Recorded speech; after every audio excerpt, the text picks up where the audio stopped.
Hallelujah. We bless your holy name. Come on.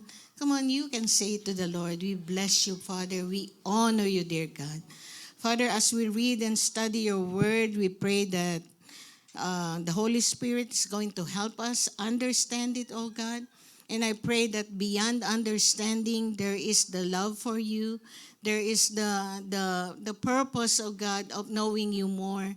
And most of all, oh God, there is this longing in our hearts that we will be translated, oh God, in our lives, will be conformed more and more in the image of our Lord Jesus Christ. Let it be done. In Jesus' name we pray. Everybody say, amen and amen. Praise God.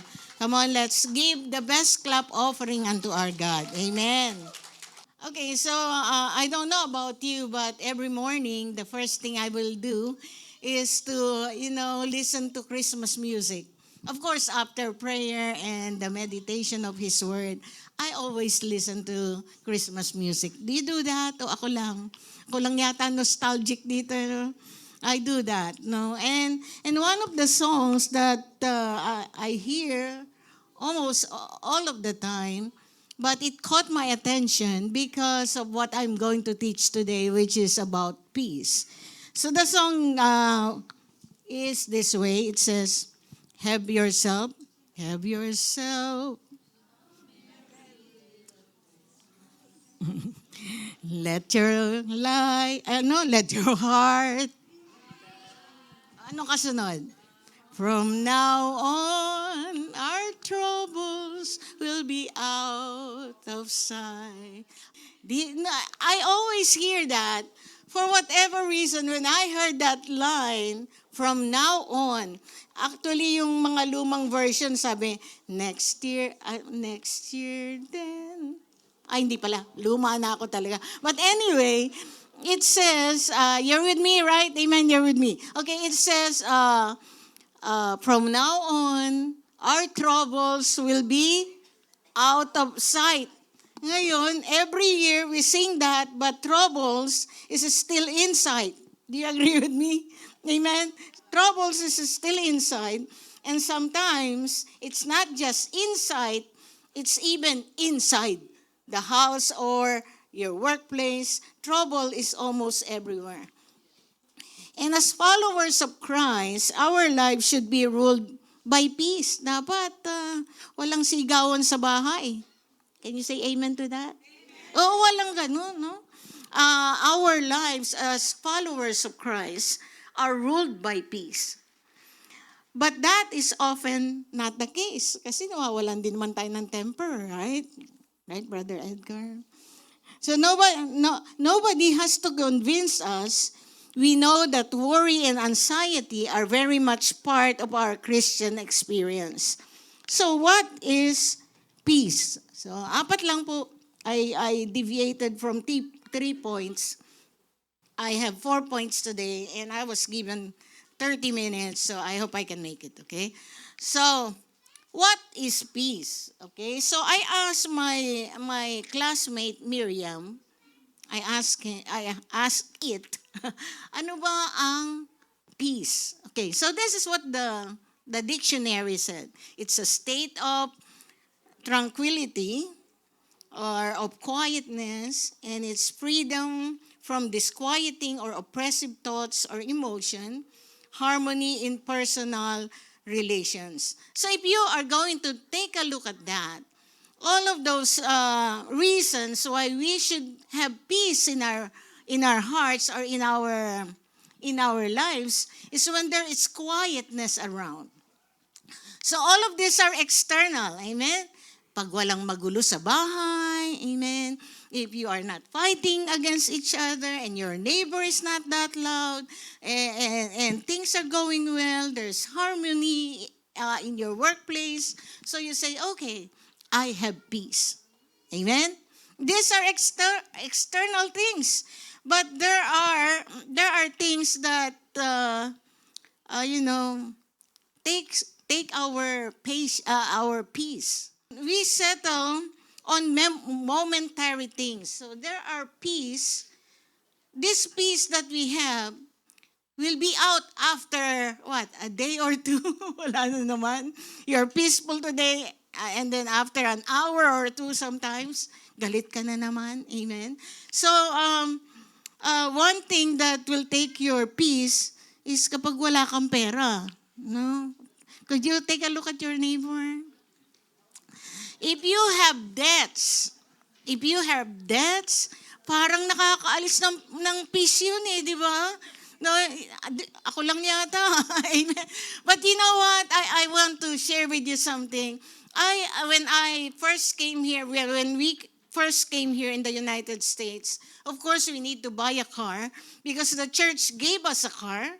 Thank you, church. They gave us a car. And it is two-toned, white and red. Okay? And it's so, ano ba yung masipag sa English?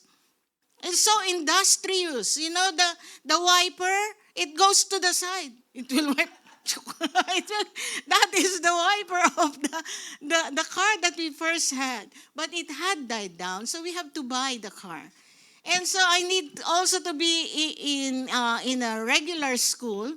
But I applied to become a teacher, but I'm not a teacher as my profession, or I didn't study to become a teacher.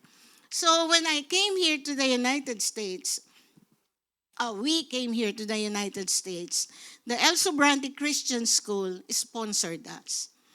But then while we are there, and my salary was less than 50% of what the teachers here are receiving. So, ang lakas kumain ni Hannah, ni Jason, ni Erica. So I said, Lord, you gotta do something about this. So I studied, okay? I studied to become a teacher in Thoreau University. Imagine, our job was to put stamps on envelopes. I don't know if Hannah remembers that. We have to write that to and from, and that's 10 cents per envelope. So my children, some of us are just leaking to put stamp. So my children, when they see the envelopes, they're crying already because we need to write thousands so that we can have money. Amen? So money is a peace grabber, right? And while we have that problem, my school found out that I am studying and I'm paying this car at the same time. And El Sobrante is far there, and we live in Susun. It's so far a travel. And then the principal blessed us. You know, he called me and then he said, I will apply for your tuition fee to be paid for. Wow! So they paid 100% of my tuition fee. Amen? And then, but since we are already halfway done, the excess, we have to pay the car. So, fully paid din yung car. Wow! So, we paid the car, we paid my education, and I had peace. Amen. But, do you know what? There is a debt that we can never pay. May utang tayo na kahit kailan hindi mo mababayaran. There is a debt that we can never pay no matter what we do. And that debt is with the Lord, from the Lord. If your account from the Lord is not settled, peace is knowing that your account has been paid by the Lord. That your utang, that your debt has been canceled by the Lord because He paid it by His blood. Amen? Amen. So, if you don't have peace, I know you know the word peace in Hebrew, Pastor. What is peace? That is shalom. And do you know that in Greek, the word peace is Irene? So, Pastor, Irene, peace pala. Oh. So Irene, but E-I-R-E-N-E, but Irene means peace. So God allowed us to have this peace, that you should have peace. Why? Because when time comes, when we die, all of us will die. Amen? Sinong gusto matira dito sa earth? Bahala kayo. Ako pupunta ako sa Lord. Amen? You know that when you die, you are not just going to disappear. You're not going to go to the limbo. You know what limbo is? Limbo means you are in the middle. You're not either not in heaven, not on earth. You're in the middle. So God said, no. If you believe in me, you are not in the limbo. You did not disappear. You will not go to a nowhere's land. Amen? But what God said in John 14, let not your heart be in trouble. You believe in God? Believe also in me. In my Father's house are many mansions. If it were not so, I would have told you, and I will go and prepare a place for you. And if I prepare a place for you, I will come again to receive you unto myself, so that where I am, there you will be also. Amen. And that is peace, brothers and sisters. Knowing that these things that are happening around us are momentary. Amen. Say the word momentary. They are temporary. But if you have the love of Jesus, amen, if you have accepted God as your Lord and Savior, you should have a peace that passeth all understanding. Amen. Do you have that peace? Amen. Ay, tatlo lang tayo. Do you have that peace? Amen. Are you sure Jesus is your Lord? Are you sure your name is written in heaven?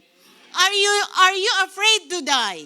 No, because sabi ng Bible, my absence here on earth is my presence with the Lord. Amen? So sabi po, peace is not an emotional calm.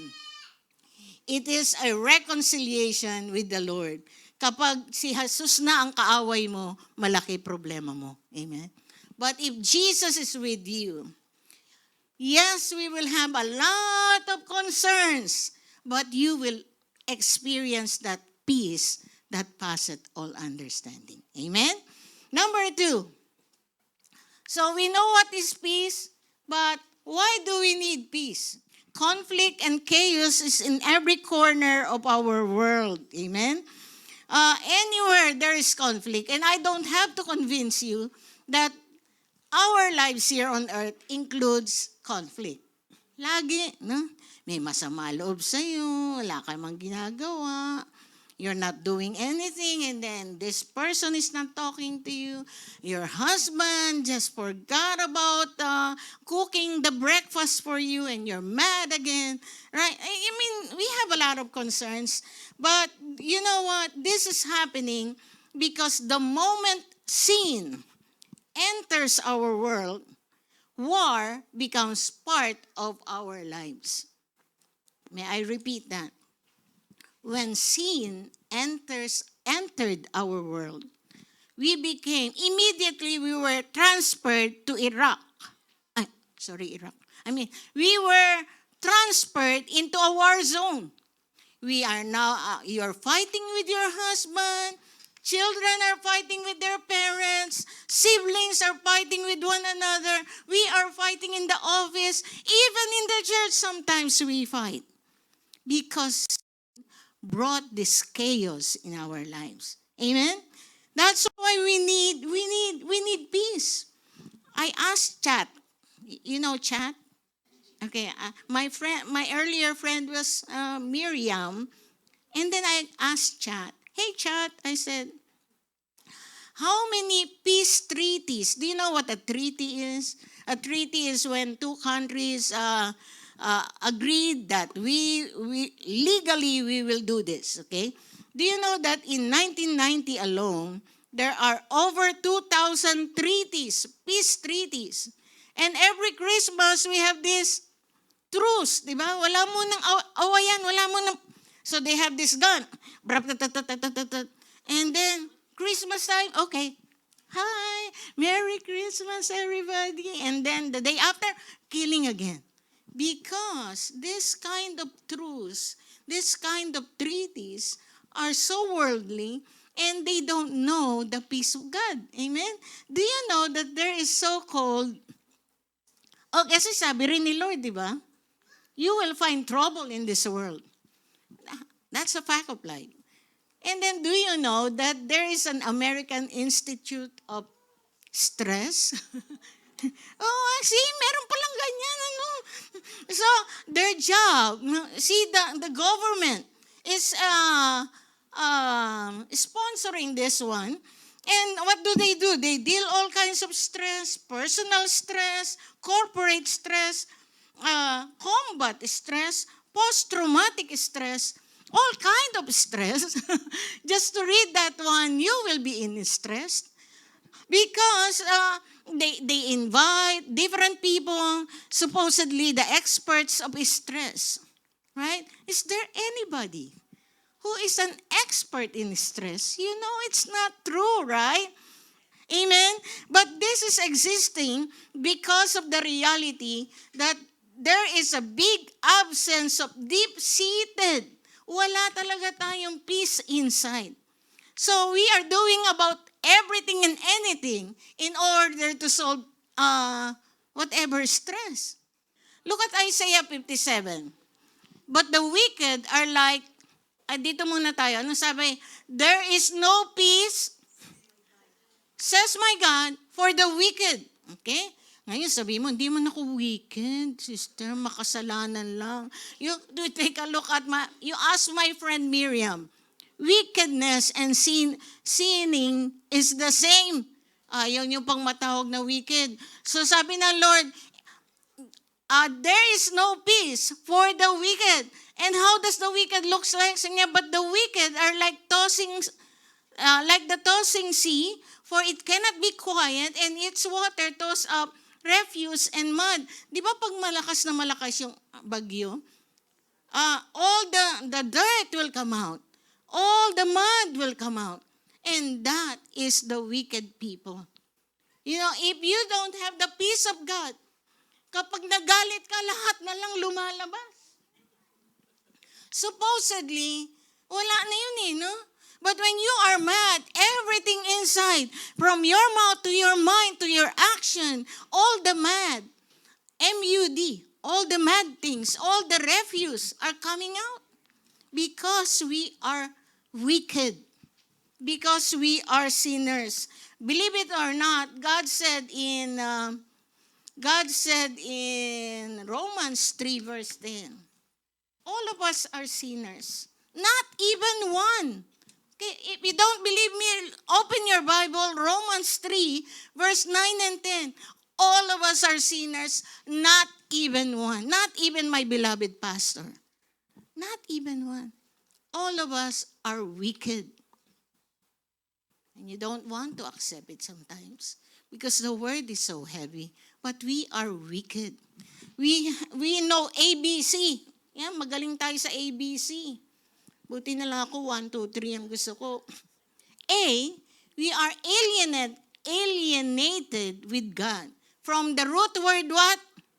Alien. We are aliens. No, we are so far from God.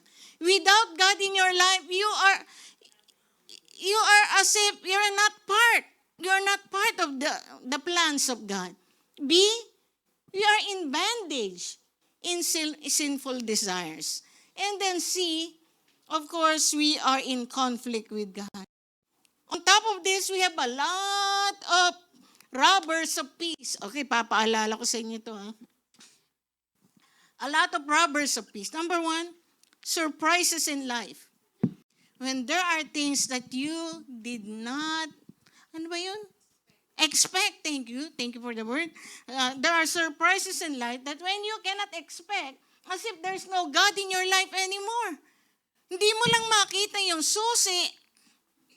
You cannot find the car key, or your car broke down, or probably you lost your cell phone, or there is a leak in the house. These are unwelcome, and as if God is not existing, and all peace disappeared.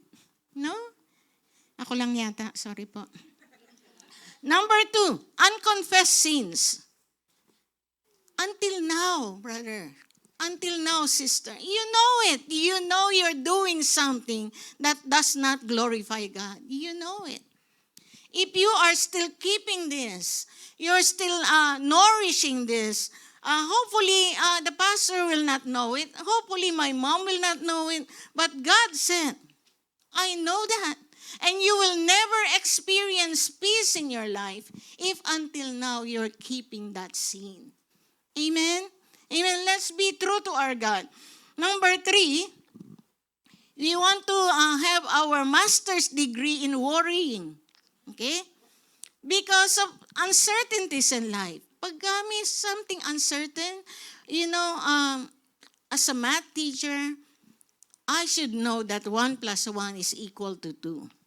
You have to explain to me when X is missing, be it quadratic, linear, cubic, whatever function you're going to do, X value should be what it is. If you cannot explain to me, that is so uncertain, unknown, variable. Ano ba itong pinagsasasabi ko? Anyway, but we're just saying that sometimes when there are uncertainties in life, we forgot that God is in control. Nakakalimot tayo dun eh. Amen? When things are uncertain, you lost your job. What else? Hopefully there's no divorce in here. Or ongoing divorce. Or what else? Maybe the company is saying we're going to close and I don't know where you will be. So there are uncertainties in life. And when there is uncertainties in life, it is good to just stop for a while and say to your peace, peace, come back. I will trust in my Lord. He will do something about this. Amen? Amen? Palakpakan nga po natin ang Panginoon. I know you can testify to that God did something in your lives. Right? I mean, who did not lose their job? My job, I got 7 interviews before I got my job. Imagine, so the first interview, I was preparing all the, whatever words I will say. On the 7th interview, tinamad na ako. Dati, when they ask me, what do you think is blah, blah, blah? World peace. Yung mga answer ko magaganda. On the 7th interview, when they're asking me, why do you think we're going to choose you? I said, because I don't have a job. And if you're not going to take me, I don't know anymore what to do in my life. That's what I said. And if you're going to ask me if I can teach, I can teach. You watch me and I will teach. But I am not saying that they are better than me, but I am desperate. If you're not going to get me, you're losing someone who is desperate. Natanggap ako. Praise the Lord. And now it's my 17th year in that school. Amen? And now, this tongue that is until now, hindi pa rin maayos ang aking English. Okay? Until now, this is my accent. I cannot change it anymore. But for the glory of God, I am the head of the math department. And I'm representing our school in different functions of our school. Why? Amen. Why? Because anything you have entrusted unto the Lord, anything uncertain in your life, give it to the hands of the Lord, and He will perfect anything imperfect in your lives. Amen? Palakpakan nga po natin ng Panginoon. Amen. And then past pain. Yan. Rubber yan ng peace. Sinaktang ka kahapon. I mean, he did this. She did this. Last year, January 28, 19 forgotten. He did it again. Ginawa na naman. I'm so mad already. Yes, he said sorry, but he did it again. Ano ba yan? Amen. These are peace robbers. We should be very vigilant. You know what vigilant is? Lagi kang nakabantay. Noops, that's the enemy's work. No way, Jose. You are not allowed to enter my life. Amen? Because you are vigilant. Say the word vigilant. Say to your neighbor, be vigilant. Amen. You have to be vigilant that is the work of the enemy. He's grabbing your peace that is supposed to be yours because Jesus died for you to have that peace. Amen. Huwag kang papayag na basta-basta na lang kinukuha. Ito pa, bato-bato sa langit, ang tamaan, huwag magalit. Okay? Number 5, another peace robbers are your uncontrolled desires. You are wondering why until now you still have financial problem. Because nakita mo yung sapatos na bago, you buy. You saw the new bag, buy. You saw a new car, buy. You saw a new house, I cannot buy, mahal. I mean, you cannot control. Guys, brothers and sisters, God has given us everything, I know that. But everything is not beneficial. Choose correctly. Sabi niya sa James 4 verse 2, you desire a lot, you even kill. You know that we kill? What are we killing? We are killing our patience. We are killing our peace. We are killing our love for one another because we want to put our desires first. So we have to know that there are robbers of peace. Amen? Amen. That's why we need peace in our lives. Amen? Amen. Pangatlo po, ano yung una? What is peace, right? What is peace? You have to be reconciled with God. Wala po. You cannot have peace if God and you are at war, right? So, secondly, why do we need peace? Now, where can we find peace? These things, shall we read it all together?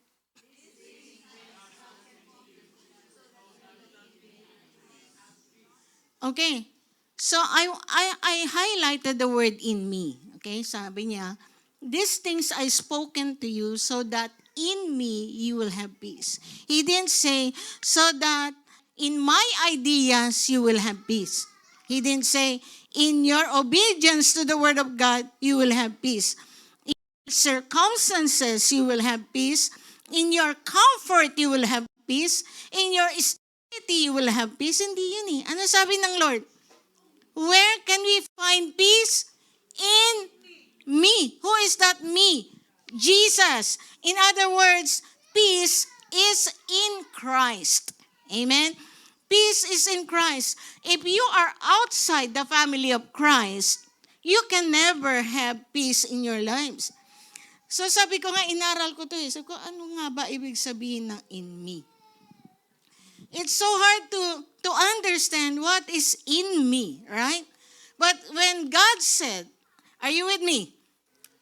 To be at peace with God, to be able to obtain peace in Christ, you have to have a living relationship with Him. Take note of the word, a living. Ano yung living? Buhay. Buhay ang iyong relasyon sa Panginoon. You have union with Christ. Ang problema po, our problem is, we can sing all the nicest song in the world. Ano nga yung sabi natin pa dito?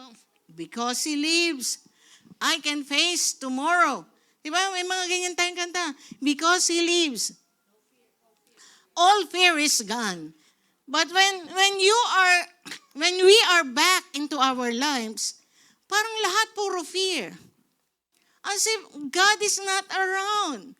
We should have a living relationship with Christ. Meaning you really accepted the Lord as your Lord and Savior. Amen? Not just because you are in the church. You should refrain from doing this. Sabi ni Pastor, okay, let's pray. Let's raise our hand. Ikaw naman. I'm praying, Sister Lorraine. Yes, but we all have to raise our hand and surrender our lives to God. Amen? Can you raise your hand all together? Let's raise our hand to God and say, Lord, I surrender. Amen?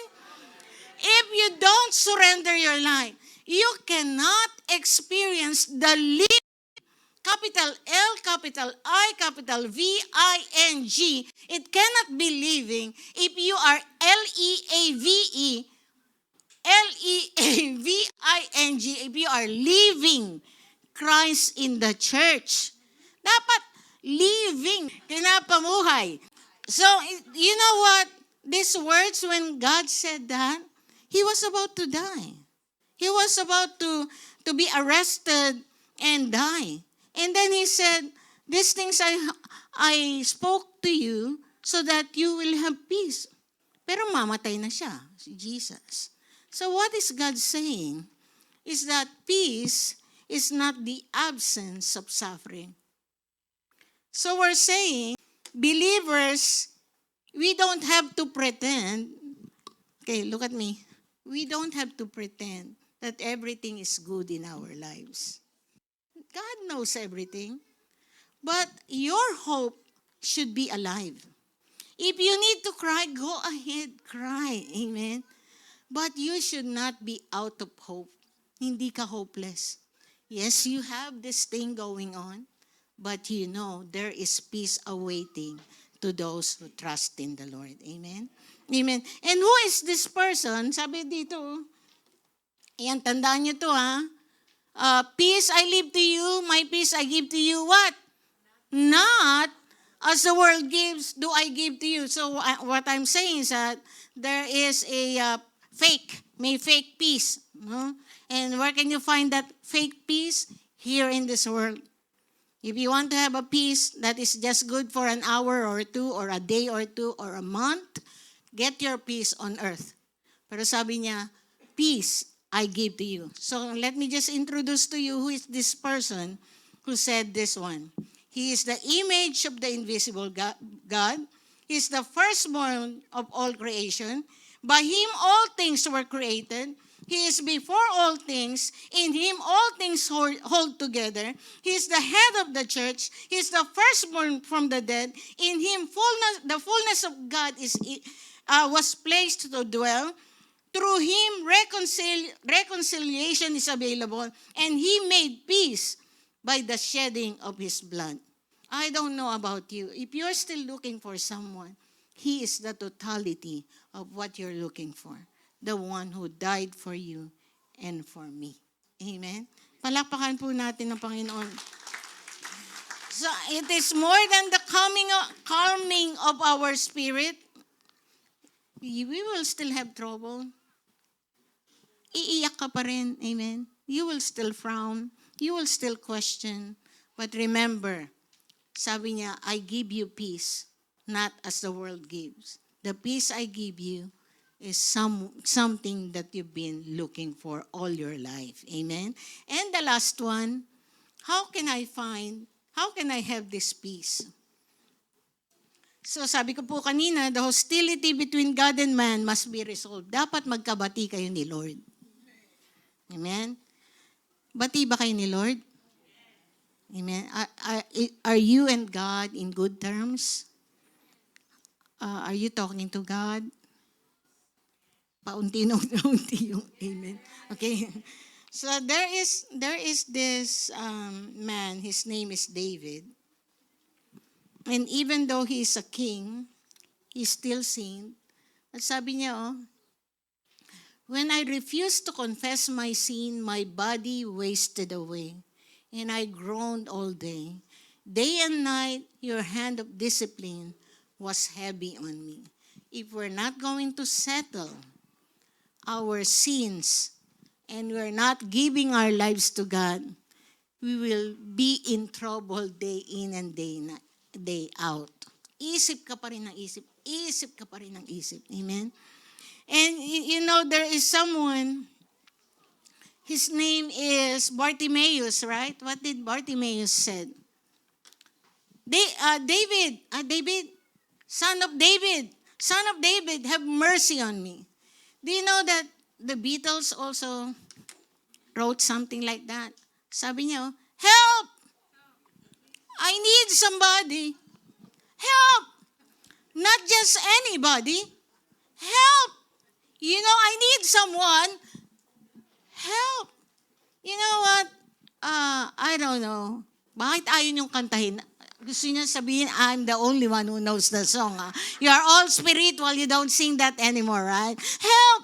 I need somebody. Help! Not just anybody. Help! You know, I need someone. Help!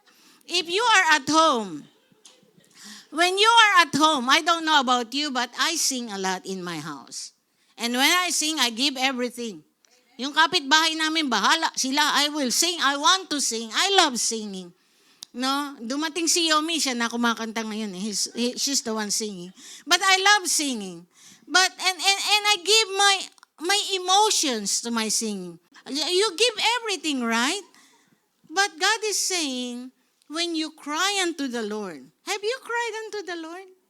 How do you cry unto the Lord? Lord, nawari mo na ako. You say, help! God, I need you. Help! If you need to shout, you have to shout and say to the Lord, Lord, I am in trouble. Help me. Do not whisper to the Lord. I know He could hear it. But express it to the Lord and say, Lord, I cannot find peace. I'm trying to find peace, but I need your help. Amen? I pray that when you are at home, or even in the church, you will raise your hand and say, God, I really need help. Take full control of my life. Amen? Peace is possible if you will only invite Jesus in your hearts. Amen? Amen. Sige po, palakpakan natin ang Panginoon. Let's all stand up. Praise the Lord. Praise God. Peace is possible. Amen? Peace is possible. I don't know about you, but God, when we ask for help, He will be there for you. Amen? So I don't know, but we have to. We have to go to the one who knows everything in our lives. He knows what you're thinking. He knows what we're worried about. He knows your fear, right? He knows what is lacking. He knows what you thought was good, but you are in trouble, my brother. You are in trouble, my sister, if you are doing it by yourself. Right now, I want you to say to the Lord, Lord, help. I need you. I need you, God. Help. I cannot trust anybody. You're the one I need, oh God. Help me. Father, this Christmas, oh God, a lot of things are pretending to give us peace and giving us momentary, temporary peace, oh God. But I pray, dear Lord, that my brothers and sisters will really find the peace that passeth all understanding, the peace that nobody else could give but you, oh God. Father, we tried so hard, you know we tried. But it's just, for some people, it's not enough. And I just need you to take full control of our lives, oh God. Father, open our doors, oh God. I'm opening the doors of our house, oh Lord. The enemy is rampaging.